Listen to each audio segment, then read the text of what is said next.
Hello. मेरा voice आ रहा है सबको?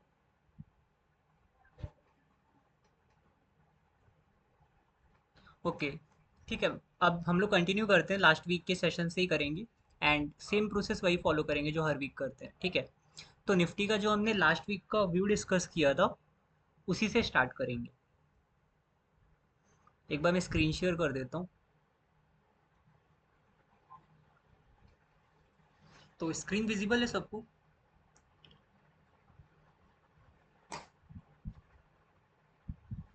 ओके।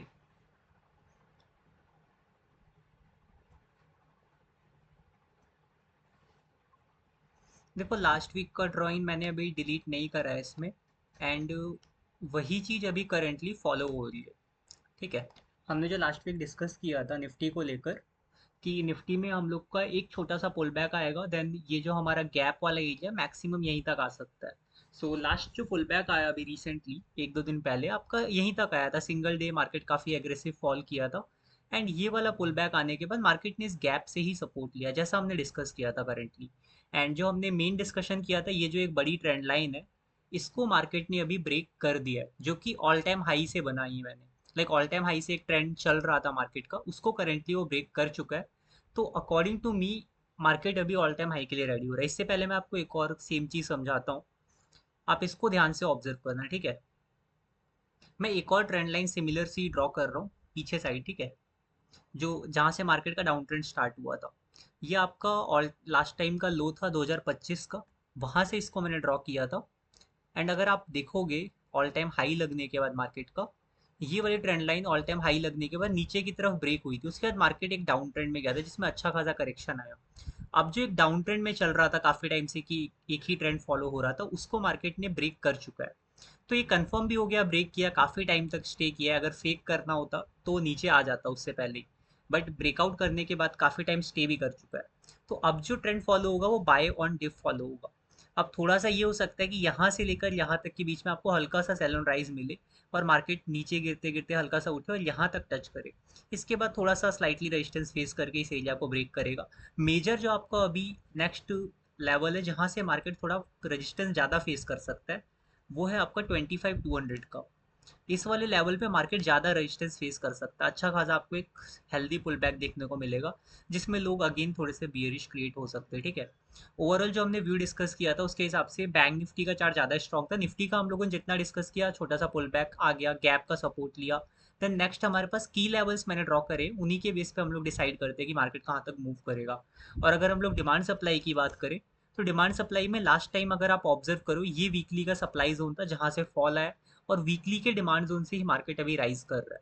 अब हमारे पास वीकली का नेक्स्ट सप्लाई जोन यहाँ पर है, इस वाले एरिया का काम अब हो चुका है। थोड़ा सा टाइम पास कर रहा है यहाँ पे मार्केट, इसके बाद इसको ब्रेक कर देगा। फिर हमारे पास ये लेवल आता है, जो हमारा अगला स्टॉपेज बन सकता है।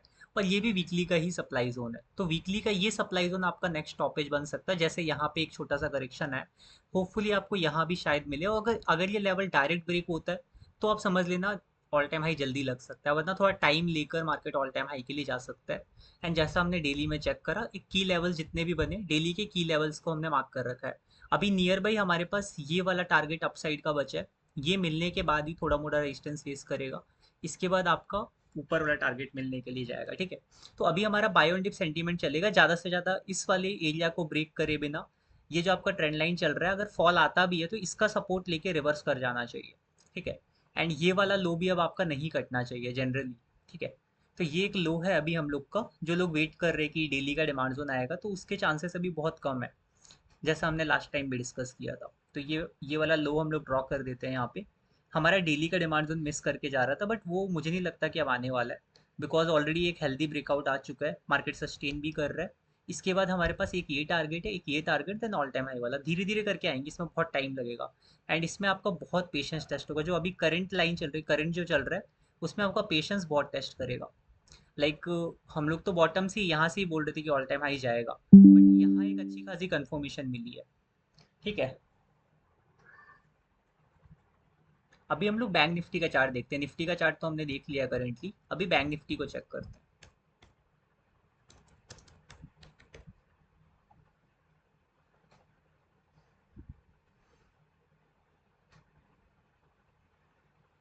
ओके, बैंक निफ्टी का भी सेम थोड़ा सा डिस्कशन है बट थोड़ा अलग है बैंक निफ्टी में, ठीक है। लाइक निफ्टी का हम लोग ऑलरेडी डिस्कस कर चुके हैं क्या चल रहा है। बैंक निफ्टी में अगर आप ऑब्जर्व करोगे, बैंक निफ्टी ज़्यादा क्लियर है। निफ्टी में अभी हम लोग यहाँ कहीं पर है, पर बैंक निफ्टी में हम लोग ऑलरेडी इस एरियाज को ब्रेक कर चुके हैं। और हमारा ऑलरेडी वो वाला, जैसे निफ्टी में 24,000 24,400 का हाई था, उस वैसा हाई इसमें भी था, बट इसको ब्रेक कर चुका है बैंक निफ्टी। तो बैंक निफ्टी निफ्टी से ज़्यादा स्ट्रांग चल रहा है। और कहीं ना कहीं बैंक निफ्टी आपका पहले ऑल टाइम हाई भी दे जाएगा और शायद निफ्टी उसके एक महीने बाद ऑल टाइम हाई पे जाए। तो बैंक निफ्टी का चार्ट निफ्टी से कई गुना ज़्यादा स्ट्रांग है। इसका एक रीज़न भी हमने डिस्कस किया था कि बैंक निफ्टी निफ्टी आईटी की वजह से स्ट्रांग है, क्योंकि निफ्टी सॉरी बैंक निफ्टी आपका निफ्टी आईटी में नहीं आता है, इसलिए ज़्यादा स्ट्रांग है। मतलब निफ्टी जो है आपका, निफ्टी के अंदर हाईली वेटेड सेक्टर्स, अगर हम निफ्टी की बात करें तो निफ्टी के हमारे हाईली वेटेड सेक्टर में काफ़ी सारे आते हैं। लाइक मान लो आईटी है, मीडिया, हेल्थ केयर है, ऑयल एंड गैसेस है। ऐसे कई सारे इंडेक्स आते हैं जो निफ्टी के चार्ट को डिसाइड करते हैं, ठीक है। बट निफ्टी बैंक के लिए ओनली बैंकिंग स्टॉक्स आते हैं, प्राइवेट एंड पीएसयू बैंक्स, ठीक है। ओनली बैंकिंग स्टॉक्स, तो ये निफ्टी बैंक जो है ओनली बैंकिंग स्टॉक्स पे डिपेंड करता है। तो इसको बाकी सेक्टर का इतना नीड नहीं पड़ता है उठने के लिए। बट निफ्टी को हर सेक्टर का सपोर्ट चाहिए होता है, तो निफ्टी का चार्ट उतना स्ट्रांग नहीं दिख रहा है अभी, क्योंकि उसमें आईटी सेक्टर अभी वीक था। तो आईटी सेक्टर की वजह से निफ्टी उतना अच्छे से उठ नहीं पा रहा है। इसकी वजह से अगर हम बात करें तो निफ्टी बैंक ही ज़्यादा स्ट्रांग दिख रहा है। एंड जो आपके पहले ऑल टाइम हाई लगने के चांसेस, तो निफ्टी बैंक के ही हैं, ठीक है। एंड निफ्टी बैंक का भी हमने वही डिस्कस किया था, छोटा सा पुल बैक, छोटा सा ही पुल बैक है, और एग्जैक्ट जैसा हमने ड्रॉ करा था, इसको मैंने कहीं डिस्टर्ब नहीं करा है। लास्ट वीक जैसा ड्रॉ किया था वैसा ही छोटा सा पुल बैक आया। एंड निफ्टी बैंक भी अपने नेक्स्ट टारगेट के पास से ही रिवर्स किया, कहीं ना कहीं यहीं कहीं से रिवर्स किया, ठीक है। इसके बाद अगर आप देखोगे यही छोटा मोटा टारगेट है, इसके बाद यहीं पे थोड़ा स्टे करके धीरे धीरे जाएगा वो भी। और जैसा आपका निफ्टी का था ना, वो 25,200 वाला लेवल, वो लेवल बैंक निफ्टी में यहाँ कहीं पर है। बैंक निफ्टी आपका मेजर रेजिस्टेंस यहाँ कहीं से फेस कर सकता है, इस वाले लाइन पे, यहीं पे मैंने ड्रॉ करा हुआ है, यहीं कहीं से आपका एक मेजर रेजिस्टेंस बैंक निफ्टी में भी फेस हो सकता है। अगर निफ्टी बैंक और निफ्टी दोनों के दोनों साथ में इस लेवल पे है, मतलब निफ्टी बैंक अगर 60,000 जाएगा, उस टाइम तक अगर निफ्टी 25,200 पहुंच जाए, तो दोनों साथ में एक रेजिस्टेंस फेस करेंगे, फिर आपको पुल बैक मार के बैंक निफ्टी पहले आपको जाता हुआ दिखेगा। तो ये थोड़ा लंबे फेस के लिए एक रोड मैप हमने लास्ट वीक ड्रॉ किया था, उसी को हम लोग वापस से फॉलो अप ले रहे थे, ठीक है। तो अभी करेंटली जो हम बात करें छोटे से पुल बैक आने की, जो हम लास्ट वीक डिस्कशन कर रहे थे, वो हो चुका है। उसके बाद मार्केट उठ भी गया है, निफ्टी बैंक ने नेक्स्ट टारगेट भी ऑलमोस्ट टच कर दिया था, बहुत ज़्यादा पॉइंट से नहीं बचा होगा, ठीक है। तो ओवरऑल जो हमारा व्यू था निफ्टी को, निफ्टी बैंक को लेकर, अभी एकदम परफेक्ट चल रहा है, इसको नहीं डिस्टर्ब करेंगे जब तक इसमें कुछ चेंजेस नहीं आते। अगर स्लाइटली कुछ चेंजेस आते, हम लोग नेक्स्ट वीकली सेशन में इसको अपडेट करते हुए चलेंगे, ठीक है। और डिमांड सप्लाई वाइज भी इसमें हमने सिंक कर रखा है, वेव थ्योरी वाइज भी थोड़ा सा सिंक किया है, ब्रेकआउट वाइज और की लेवल्स वाइज इसको सिंक करके व्यू बनाया गया है, ठीक है। इस व्यू पे हम कॉन्स्टेंटली अभी फॉलो अप लेते रहेंगे हर वीकली पे, ठीक है। अभी हम देखते हैं, एक आपको क्रूड ऑयल का चार्ट मुझे दिखाना था। क्रूड ऑयल को लेकर हमने एक दो महीने पहले ही बताया था आपको कि क्रूड ऑयल में आपको वो 7,000 वाले लेवल दिखेंगे अभी। तो करेंटली अगर आप देखोगे, क्रूड ऑयल का ये यूएस का चार्ट है, इसमें $70 तक आ चुका है ये। और ये फॉल जो हमने ड्रॉ किया था रेड लाइन, ये पूरा ब्रेक कर चुका है, जिसमें टारगेट्स मैंने ड्रॉ किए थे ये वाले, ये सारे के सारे हिट कर गए। ये वाला टारगेट हम लोग हिट करने का वेट कर रहे थे, इसके नीचे भी आ चुका है काफ़ी। तो क्रूड ऑयल धीरे धीरे कूल ऑफ कर रहा है। एंड जो आपका मिडल ईस्ट में जो भी चल रहा है, यूएस का, ईरान का, वो बहुत हद तक शॉर्ट आउट हो गया है। अगर आप देखोगे क्रूड ऑयल का इतना फॉल करना, अब इसके बाद कोई बोल दे कि क्रूड ऑयल इस वाले हाई को ब्रेक कर देगा, ऑल टाइम हाई को, तो वो तो बहुत रेयर पॉसिबिलिटी होगी, ठीक है। ऑलमोस्ट ना के बराबर, बट किसी को भी मैं ऐसे नहीं बोलता कि एकदम होगा ही नहीं, ठीक है। बट ये वाला हाई अब क्रूड ऑयल का जाना बहुत रेयर पॉसिबिलिटी है। सो मार्केट में जो करेंटली सिचुएशन चल रहा था मिडल ईस्ट वाला, वो अभी कूल ऑफ हो गया है, ठीक है। जो आपका ग्लोबल मार्केट सिनेरियो था अभी मिडल ईस्ट का, जिसमें आपका मेजर अभी जो ऑयल क्राइसिस चल रहा था, ठीक है, ये आपका कूल ऑफ हो गया, जैसा हमने डिस्कस किया था एक महीने पहले वाले वीकली के सेशंस में, कि क्रूड ऑयल आपका यहाँ कहीं पर था, यहाँ से हमने इस व्यू का भी डिस्कस किया था, इसके बाद भी कूल ऑफ का ही डिस्कस किया था। तो करेंटली ये लो हमारा लास्ट टारगेट था, वो भी डन हो चुका है। और अभी भी क्रूड ऑयल कूल ऑफ ही कर रहा है, ठीक है। अब हमें क्रूड ऑयल से कोई मतलब नहीं, मैंने चार्ट इसलिए ओपन किया बिकॉज आपको बताया था कि मिडल ईस्ट का जो सिचुएशन था अभी काफ़ी हद तक कूल ऑफ हो चुका है। अब मिडल ईस्ट वाला सिचुएशन आपके मार्केट में इतना इफेक्ट करता हुआ नहीं दिखेगा, ठीक है। इसके अलावा एक चार्ट आप इंडिया विक्स का देख सकते हो फॉर मेजर कंफर्मेशन। ठीक है, निफ्टी के अलावा इंडिया विक्स का एक चार्ट देख लो, उससे भी आपको आइडिया लगेगा थोड़ा। अब इंडिया विक्स का करंट रोल क्या है? इंडिया विक्स भी कभी भी जब आपका हाई मार देता है ना 27-28 का, उसके बाद जब कूल ऑफ हो जाता है, अब आप देखोगे 13 के आसपास आ गया, मतलब जो करंट सिचुएशन चल रहा था जिसकी वजह से ये हाई लगा था मार्केट में, जो पैनिक आया था, वो अभी कूल ऑफ हो चुका है। ठीक है, उसका इतना बड़ा रोल नहीं बचा है। तो करेंटली अगर आप देखोगे विक्स का वैल्यू 13-14 आ गया, तो मतलब अब वो जो मार्केट है ना, आपका बाय ऑन डिप वाला, कि धीरे धीरे करके मार्केट ऑल टाइम हाई की तरफ जाएगा, वो वाला मार्केट फेस चल रहा है। तो अब जो आप बियरिश सोच रहे थे कि 19,000 के लेवल्स मिलेंगे, ये सब मिलेंगे, इसके चांसेस बहुत रेयर है। इवन हम लोग स्टार्टिंग से ही बताते आ रहे थे कि ये चीज़ें नहीं होंगी। एंड अभी ज़्यादा चांसेस ये थोड़ा सा मार्केट टाइम पास करेगा एंड पेशेंस टेस्ट करेगा ऑल टाइम हाई से पहले। बट जैसे आप विक्स को देख रहे हो, विक्स का वैल्यू 27 के ऊपर जाने के बाद कूल ऑफ किया है, तो वापस से वो 27 इतनी जल्दी नहीं जाएगा। अब आपका 1-2 साल के लिए मार्केट का बहुत बियरिश फेज आना मुश्किल है, जहाँ तक है, मतलब बहुत ज़्यादा खतरनाक वाला बियरिश फेज। एटलीस्ट इस साल तो ऑल टाइम हाई एक बार लगना चाहिए, उसके बाद कुछ डिसाइड करेंगे। बट करेंटली विक्स का वैल्यू देखकर, क्रूड ऑयल को देखकर एंड निफ्टी का करंट सिचुएशन देखकर, हम लोग कह सकते हैं कि मार्केट में अभी जो मेजर सिचुएशन चल रहा था वो बैलेंस्ड है। ठीक है, एंड अब market buy on dip scenarios में आ गया। तो ओवरऑल हमने ग्लोबल भी देख लिया एंड साथ में विक्स को भी काउंट किया, साथ में प्रॉपर हमने निफ्टी का टीडीए भी करा। ठीक है, तो अगर आप देखोगे अभी करेंटली जैसा लास्ट बार हुआ था, इस वाले एरिया को ब्रेक करने के बाद एक पैनिक आया था। इधर भी आप देखो, ये वाला एरिया कम से कम एक बार ऊपर तक गया। अगर आप ऐसे ट्रेंड लाइन ड्रॉ करोगे तो यहाँ पे एक बार ब्रेक करके बहुत अच्छा मूव आया, फिर एक पुल बैक भी आया, बहुत अच्छा पुल बैक। इसमें कई लोग बियरिश हो गए थे कि ये वाली रैली जो थी वो फेक थी, और शायद अब सिचुएशन और टफ होगी और शायद 19,000 के लेवल्स भी मिलेंगे। यहाँ पर भी हमने कंफर्म किया था जब तक ये लो नहीं ब्रेक होगा तब तक आप पैनिक मत करो। एंड यहाँ पे सिमिलर सा अभी वही हुआ है, अब तो ब्रेकआउट भी कंफर्म हो गया। तो अब 80-90% चांसेस है कि मार्केट बाय ऑन डिप के सिनेरियो के साथ जाए। ठीक है, तो अभी करेंटली सेम व्यू पे स्टिक करेंगे, निफ्टी को लेकर इतना ही था। अगर आपको क्लियर है यहाँ तक तो आगे बढ़ सकते हैं हम लोग। यहाँ तक का व्यू सबको क्लियर है?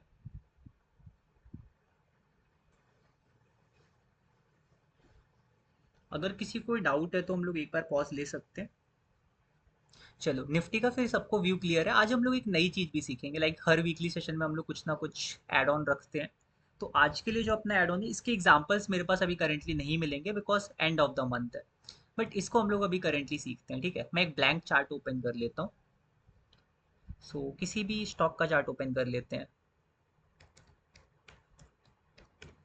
मेरे को सिर्फ टाइपिंग करने के लिए चाहिए, हम लोग चार्ट का व्यू डिस्कस नहीं कर रहे हैं। आज हम लोग एक ऑप्शन सेगमेंट का एक स्पेसिफिक चीज सीखेंगे। मार्केट में आपके पास एक लूप होल, लाइक एक लूप होल सीखेंगे हम लोग। मेरे पास करेंटली काफ़ी सारे लूप होल्स होते हैं, अर्न करने के लिए मार्केट में बहुत लूप होल्स हैं। उनमें से एक लूप होल को हम सीखेंगे आज। फ्यूचर्स के बारे में आप लोग को आइडिया होगा, फ्यूचर्स। ठीक है, future prices and spot prices. अब स्पॉट प्राइस आपका क्या होता है? जो भी आपका करंट स्टॉक है उसका प्राइस आपका स्पॉट प्राइस होता है। ठीक है, एंड फ्यूचर प्राइस के बारे में आपको आइडिया होगा, एफएनओ में जो फ्यूचर सेगमेंट होता है उसके प्राइस की मैं बात कर रहा हूँ। तो जैसे आपके सामने भारतीय एयरटेल का चार्ट है, ये भी एफएनओ में है। तो भारतीय एयरटेल में अगर आपकी स्पॉट की प्राइस मतलब भारतीय एयरटेल की प्राइस की मैं बात कर रहा हूँ। भारतीय एयरटेल की प्राइस अगर आपकी चल रही है 1850, जो करंट अभी चल भी रही है। ठीक है, और फ्यूचर प्राइस में आपका करंट मंथ की बात कर रहा हूँ मैं। ठीक है, इस मंथ में जो एक्सपायरी होने वाली उस फ्यूचर की मैं बात कर रहा हूँ। सर, गैप एरिया से मार्केट रिएक्ट करता है? हाँ, गैप एरिया से मार्केट आपका रिएक्ट करता है। एंड कई बार आपने नोटिस भी किया होगा ना, गैप एरिया से मार्केट में बहुत बार रिएक्शन आया। अभी रिसेंट टाइम पर ही 1-2 बार हो चुका है।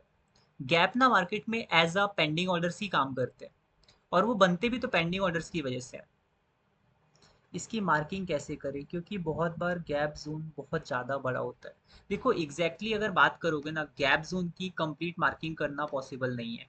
लाइक अगर मैं एक एग्जांपल से समझाऊं तुमको, निफ्टी में, लाइक निफ्टी का ही करंट गैप देखते हैं चलो, इसी से मैं ज़्यादा बेटर समझा पाऊंगा। अब गैप एरिया में ना आपके पास जनरली मार्किंग करने के लिए पूरा गैप होता है, और इस गैप में कहीं से भी मार्केट चल सकता है, राइट? ये जो गैप मैंने मार्क किया, पूरा गैप मार्क कर लिया, ठीक है। इसमें से कहीं से भी रिएक्शन आ सकता है। बट हमारे पास कई बार ना गैप में प्रीवियस लेवल्स होते हैं, लाइक मान लो ये गैप है इतना बड़ा, इसके अंदर अगर आप पीछे का चार्ट देखोगे ना, पीछे कुछ की लेवल्स हो सकते हैं जहाँ से मार्केट बार बार रिएक्ट कर रहा हो। जैसे एक बार देखो यहाँ से फॉल आया, जैसे यहीं से एक और बार राइज भी आया है, यहाँ से देखो एक और बार फॉल आया है, तो आप देख रहे हो यही गैप के इसी एरिया से वापस से मार्केट उठा है। तो प्रीवियस जहाँ से बार बार रिएक्शन आ रहा है उस गैप एरिया में, वो एरिया आपके लिए एक छोटा सा की लेवल जैसे काम कर सकता है। जैसे देखो यहाँ पे एक और बार रिएक्शन है, तो मैंने इसको मार्क कर रहा हूँ, बस अभी एक लाइन ड्रॉ कर रहा हूँ यहीं कहीं पर। इस लेवल पे कितनी बार देखो रिएक्ट करा है गैप में, ये देख रहे हो आप, इसी गैप के अंदर मल्टीपल टाइम रिएक्शन है। तो ये इसी के आसपास से कहीं ना कहीं से एक रिवर्सल देख सकते हो आप। वरना फिर यहाँ पे देखोगे गैप में, तो एक ये लेवल है जिसमें एक बार यहाँ रिएक्ट करा, दो बार यहाँ रिएक्ट करा। तो इस गैप के पीछे के लेवल्स देखकर मैं कभी कभी डिसाइड करता हूँ। बट ओवरऑल अगर आप गैप की मार्किंग करोगे तो गैप में इस एरिया के अंदर कहीं से भी रिएक्शन आ सकता है। आप एकदम 100% श्योर नहीं हो सकते कि इस प्रीवियस एरिया से ही आ जाएगा। बट ये कहीं ना कहीं एक की लेवल बन जाता है जो मल्टीपल टाइम रिएक्ट करता है, और वो गैप के बीच में जहाँ पे भी बनता है आप उधर पे मार्किंग करके उसको थोड़ा इंपॉर्टेंट मार्क कर सकते हो। बट मेनली देखो मैंने मार्किंग भी ये किया, 800 से 600 के बीच में रिवर्सल आ जाएगा। तो गैप आपका स्टार्टिंग 800 था और एंडिंग आपका 600 है। तो मैंने पूरा गैप मार्क किया। अब जैसे ये वाला गैप है, ये बहुत बड़ा गैप था, तो इसके अंदर आप देखोगे कुछ की लेवल्स होते हैं, कभी कभी मिल जाते हैं हमें। तो उन की लेवल्स के बेस पे हम देख लेते हैं उन मार्किंग्स को। ठीक है, तो ऐसे हम लोग डिसाइड करते हैं गैप में से रिएक्शन आएगा कहाँ से। जनरली हम लोग को पूरा गैप ट्रेड करना पड़ता है, और मैं ऑप्शन सेलिंग करता हूँ तो मेरे पास रेंज अच्छी खासी होती है ट्रेड करने के लिए। और टाइम का हमें कोई टेंशन होता नहीं, हमें तो सिर्फ मूव चाहिए। अगर हमने डायरेक्शन प्रिडिक्ट करी वो सही चली जाए, वही काफ़ी है। ठीक है, तो अभी वही डिस्कस करते करेंटली जो हम लोग टॉपिक डिस्कस कर रहे थे। भारतीय एयरटेल का मैंने चार्ट ओपन किया था। तो भारतीय एयरटेल में हम लोग डिस्कस कर रहे थे spot price and future price को लेकर। ठीक है, ये आपके सामने स्पॉट की प्राइस मैंने लिखी थी, फ्यूचर की प्राइस मैं सिर्फ एज्यूम लिख रहा हूँ। ठीक है, कैसा सिनेरियो मुझे चाहिए। और ये मार्केट में कभी कभी बनता है, हर बार नहीं बनता है, एंड कभी कभी नहीं भी बनता है। ठीक है, आपको चाहिए फ्यूचर की प्राइस ज़्यादा चल रही हो, कैश की प्राइस कम चल रही हो। मतलब भारतीय एयरटेल की करंट मंथ की फ्यूचर मान लो 1900 चल रही है, और आपकी कैश की प्राइस 1850 चल रही है। ठीक है, फ्यूचर की प्राइस आपकी 1900 है एंड कैश की प्राइस 1850 चल रही है, 50 पॉइंट्स का गैप है। ठीक है, अब मैं एक बार देख लेता हूँ भारतीय एयरटेल में ही करंटली फ्यूचर का जो लॉट साइज है वो कितना है। लॉट साइज मतलब एक लॉट में कितना बाई कर सकते हैं, बेसिक चीजें आप एक बार ऑप्शंस अगर आपने पढ़ा होगा तो आपको समझ आ जाएगी, वरना थोड़ा डाउट हो सकता है। ठीक है, तो मैं भारतीय एयरटेल का एक बार लॉट साइज देख लेता हूँ कितना है अभी currently F N O segment में जाके। मतलब आप भारतीय एयरटेल अगर एक लॉट बाय करो 475 आ रहा है। ठीक है, मतलब अगर आप भारतीय एयरटेल का फ्यूचर बाय करना चाहते हो तो आपको 475 क्वांटिटी मिलेगी। तो एक फ्यूचर के लॉट साइज में आपके पास अभी भारतीय एयरटेल में 475 क्वांटिटी लेनी पड़ेगी मुझे। ठीक है, 475 क्वांटिटी आपको एक लॉट पे मिलेगी। मतलब आप भारतीय एयरटेल का अगर एक लॉट फ्यूचर लोगे तो 475 क्वांटिटी आपके पास आएंगी। ठीक है, अब इन दोनों के प्राइस के बीच में अगर आप गैप देखोगे 50 पॉइंट का है। ठीक है, आपकी जो स्पॉट प्राइस है भारतीय एयरटेल की और जो फ्यूचर की प्राइस है उसके बीच का गैप 50 पॉइंट का है। ठीक है, और आपका एक एक क्वांटिटी एक लॉट पे कितना मिल रहा है, एक क्वांटिटी पे आपको 475, मतलब 475 पे आपको मिल रहा है एक लॉट फ्यूचर का। ठीक है, तो आपको क्या करना होगा, ये जो फ्यूचर का गैप है ना ये कभी होता नहीं है एंड ऑफ द मंथ तक। मतलब महीने के आखिरी दिन तक आपकी प्राइस इन दोनों की बराबर होनी चाहिए, फ्यूचर की प्राइस एंड स्पॉट की प्राइस। स्पॉट और फ्यूचर के प्राइस में कभी भी गैप नहीं होता है, क्योंकि ये जो स्पॉट की प्राइस है मंथ एंड में फ्यूचर की प्राइस अगर इसके पास आ जाएगी, या तो ये स्पॉट की प्राइस फ्यूचर के पास जाएगी। तो आप क्या कर सकते हो, आप भी 475 क्वांटिटी भारतीय एयरटेल की बाय कर सकते हो। स्पॉट के आप 475 क्वांटिटी बाय कर लो, और फ्यूचर प्राइस जो है फ्यूचर इस मंथ का शॉर्ट कर दो। मतलब आपका प्लान ऑफ एक्शन क्या होगा, ऐसा अगर आपको कभी भी दिखता है फ्यूचर की प्राइस थोड़ी डिफरेंस है एटलीस्ट 1-2% का, और थोड़ा ज़्यादा है फ्यूचर की प्राइस, तभी आप इस काम को कर सकते हो। और ये आपके लिए श्योर शॉट 100% रिटर्न देने वाली चीज़ होगी। बस इसमें फंड थोड़ा ज़्यादा लगता है, सो बड़े फंड्स वालों के लिए ज़्यादा सूटेबल होती है चीज़ें। तो फ्यूचर की जो आपकी प्राइजेस होती हैं, फ्यूचर प्राइस को आपको करना है शॉर्ट। मतलब आप एक लॉट भारतीय एयरटेल का शॉर्ट कर रहे हो, और जो आपका कैश है भारतीय एयरटेल कैश प्राइस, भारतीय एयरटेल कैश में आप 475 क्वांटिटी बाय करोगे, ठीक है। इधर आपने सेल करा फ्यूचर और भारतीय एयरटेल कैश बाई करे, ये एक हेज हो गया। हेज मतलब आपने, आपको पोजीशन में लॉस नहीं होगा या बहुत कम होता है। बट इस वाले हेज के अंदर आपको लॉस होगा ही नहीं, 0% चांस है इसके अंदर लॉस हो जाए। बिकॉज ये एक यूनिवर्सल ट्रुथ है, कैश की प्राइस और फ्यूचर की प्राइस महीने के आखिरी दिन सेम होती ही होती है, ये होना ही पड़ेगा। फ्यूचर जब एक्सपायर करेगा वो कैश की तरफ भागेगा, या फिर ये जो कैश की प्राइस है फ्यूचर की तरफ भागेगी, इन दोनों की प्राइस हमेशा सेम होती है मंथ एंड पे। तो इसका हमें फायदा उठाना है। हम इस 50 पॉइंट के गैप को खा सकते हैं, मतलब इस 50 पॉइंट का गैप हमारा प्रॉफिट होगा। तो आपका प्रॉफिट इसमें कितना होगा इस वाले हेज के अंदर, मतलब श्योर शॉट जो आपका प्रॉफिट होगा, लॉस इसके अंदर होने के चांसेस नहीं है। आप कर लो 475 जो आपकी क्वांटिटी है इंटू 50, 475 इंटू 50, ये आपका प्रॉफिट होगा इस वाले ट्रेड के अंदर। और ये आपका एक शॉर्ट शॉर्ट प्रॉफिट होगा, आपको ढूंढना पड़ेगा cash price and future price के बीच का गैप, तब आप इस काम को कर सकते हो। आपका इसमें प्रॉफिट होना चाहिए 475 इंटू 50, मतलब 23,000 का आपको प्रॉफिट इसके अंदर हो जाएगा। अब 23,000 का प्रॉफिट तो आपको दिख गया कि श्योर शॉट मुझे 23,000 मिल रहे हैं।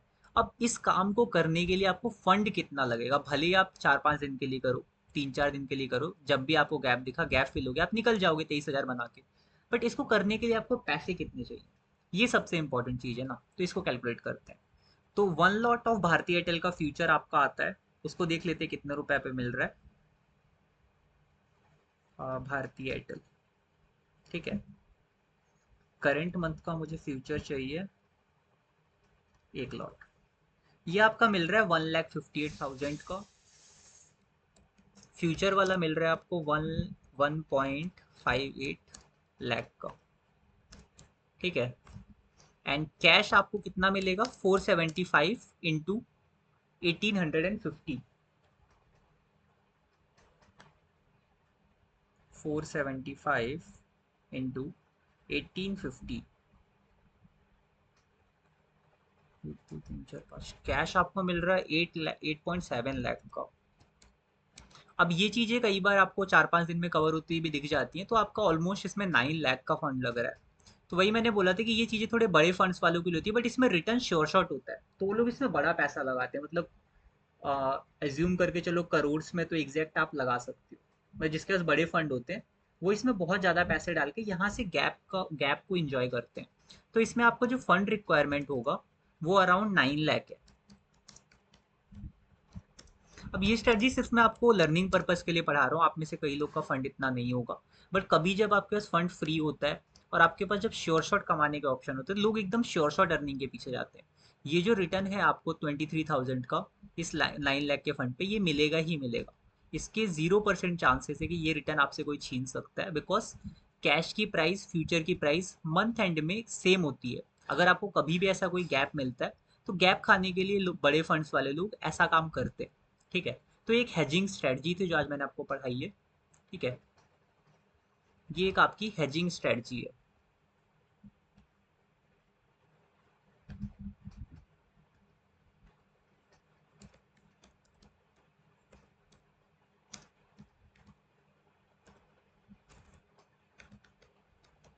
आज मेरे पास कुछ न्यू करने को नहीं था, इसलिए मैं आपको ये स्ट्रेटजी पढ़ा रही हूँ। कई बार आपको तब काम आएगी जब आप फिक्स रिटर्न की तरफ जाओगे मार्केट में। ऐसी कई सारी हेजिंग्स होती हैं जिनमें मार्केट में आपको 90% फिक्स रिटर्न मिलते हैं, इसमें आपको 100% मिलता है।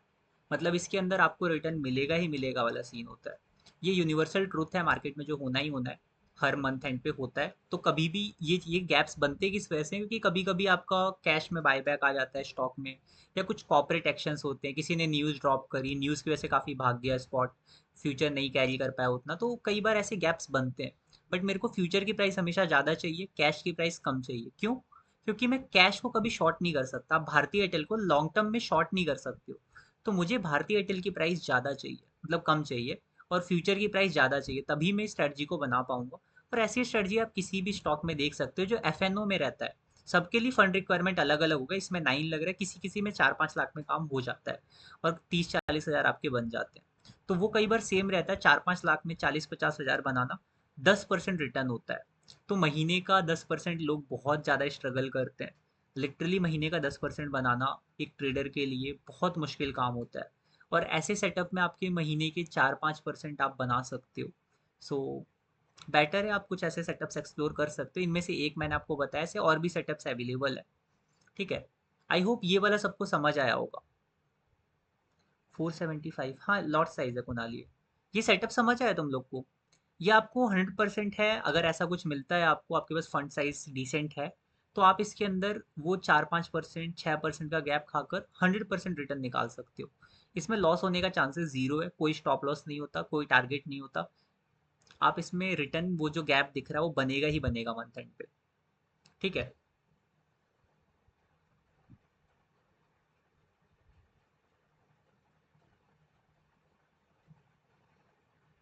चलो आज के लिए मैं यही टॉपिक रखता हूँ। एंड यहाँ तक अगर सबको क्लियर है तो मैं रिकॉर्डिंग ऑफ कर रहा हूँ।